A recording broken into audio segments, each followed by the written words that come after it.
Setiap akan mengawali hari, ada satu budaya baru yang selalu kita lakukan. Yakni apa? Ya menghidupkan layar ponsel. Bukan buat ngelihat jam berapa atau gimana cuaca hari ini, tapi scrolling melihat apakah kita udah sesuai standar hidup orang-orang zaman sekarang atau belum. Kita menyisir rambut agar mirip sama yang sedang viral. Kita memilih filter yang bisa menyamarkan lelah. Dan bahkan kita menarik sudut bibir seolah-olah senyum itu lahir dari hati, padahal hanya ikut koreografi aplikasi. Media sosial zaman sekarang bukan lagi cermin untuk mengenal diri sendiri, tapi ia berubah jadi seperti sebuah etalase. Tempat kita memajang versi terbaik yang bisa kita reka. Kita nggak lagi sekedar jadi pengguna, kita jadi kurator hidup yang harus tampil cukup menarik di mata orang-orang yang bahkan nggak kita kenal. Bahagia harus terlihat walau dalamnya hampa. Daya tarik diukur dari jumlah tab, bukan dari interaksi yang tulus antar pengguna. Semua orang tampak seperti punya arah hidup, tetapi kita sendiri mencobanya. Ternyata ada satu konsekuensi yang harus kita hadapi, yakni sembunyikan kenyataan sebenarnya.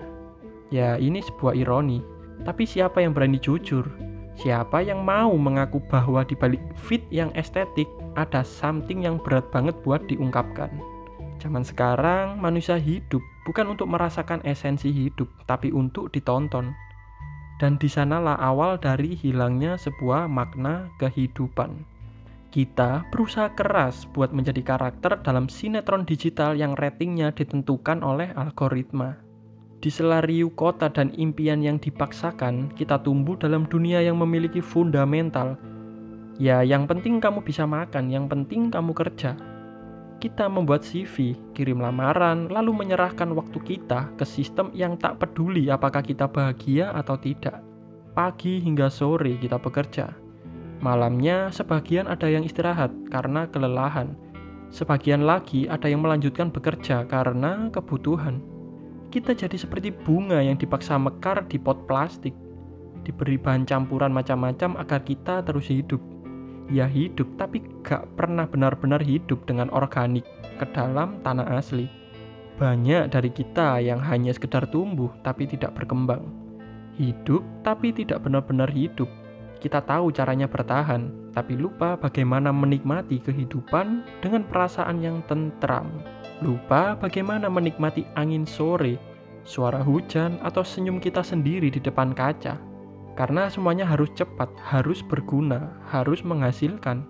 Kalau tidak, ya kita dianggap gagal, gak produktif, dan gak guna. Padahal makna seringkali tersembunyi pada hal-hal yang tidak menghasilkan uang.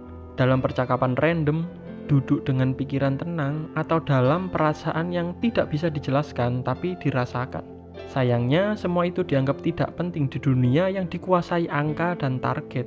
Kita semua pernah punya mimpi. Waktu kecil kita pernah bisa jadi apa aja. Seorang pelukis, penulis, pilot, petugas keamanan, dokter, dan masih banyak lagi.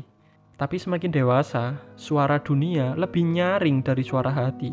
Dan perlahan, idealisme itu terkubur hidup-hidup di bawah tumpukan realita. Ya kamu harus realistis. Kamu gak bisa hidup dari idealisme. Gak usah nyeleneh deh, ikutin aja. Banyak orang akan berkata seperti itu. Maka kita mulai menyesuaikan diri. Menukar cita-cita dengan pekerjaan kita sekarang. Menukar panggilan hati dengan panggilan HRD. Menukar impian dengan realita.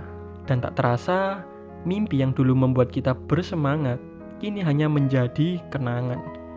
Terlalu sakit untuk diungkapkan bahwa kita pernah punya nyala, tapi membiarkannya padam. Luka paling sunyi adalah ketika kita sadar kita sedang menjalani hidup yang tidak pernah kita pilih. Kita mengiyakan semuanya, padahal hati kita ingin mengatakan tidak. Dan sekarang kita tidak tahu bagaimana caranya buat kembali. Kita lupa bahwa idealisme bukan musuh dari realita.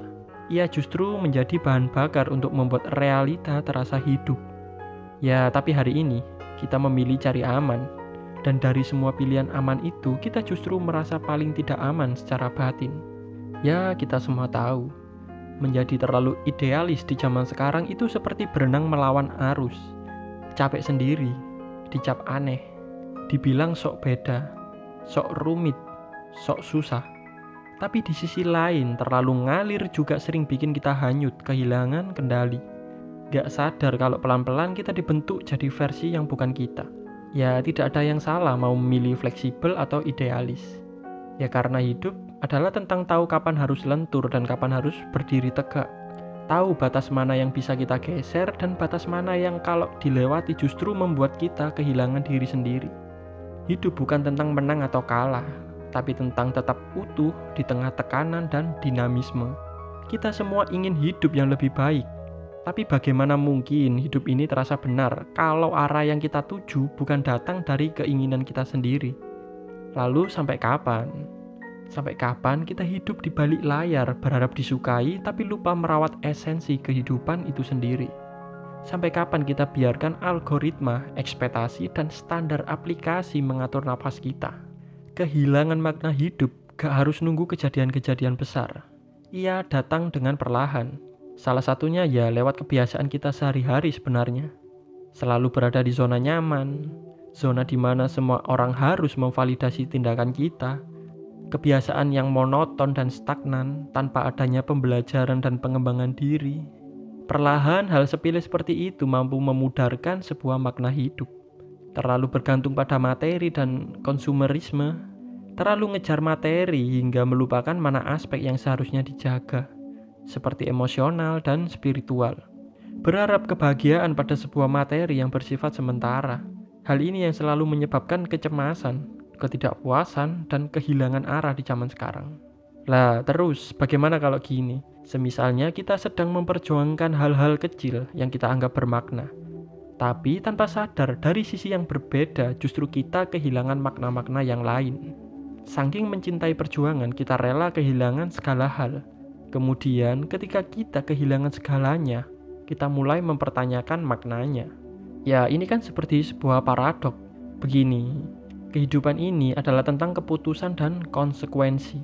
Jadi, tidak bisa kita memisahkan keduanya, memilih sesuatu tanpa mau menerima sebuah konsekuensi. Jadi kuncinya terletak pada 3 poin penting ini. Ya, yang pertama kesadaran. Tanpa kesadaran, hidup kita akan menjadi autopilot, monoton, dan template. Kedua, keseimbangan.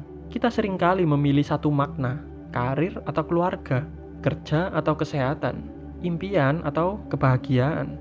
Padahal, makna hidup bukan tentang memilih salah satunya, namun merawat semuanya secara proporsional. Ketiga, koreksi.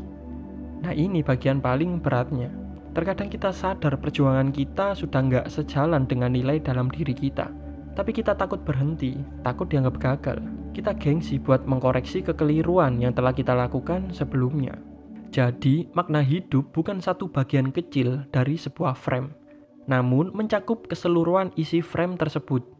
Ya, ada karir, keluarga, cinta, relasi, dan bagaimana semua bagian-bagian kecil itu terhubung dan membentuk satu frame utuh, dan di sanalah hidup kita berarti. Kehidupan itu seperti lukisan besar.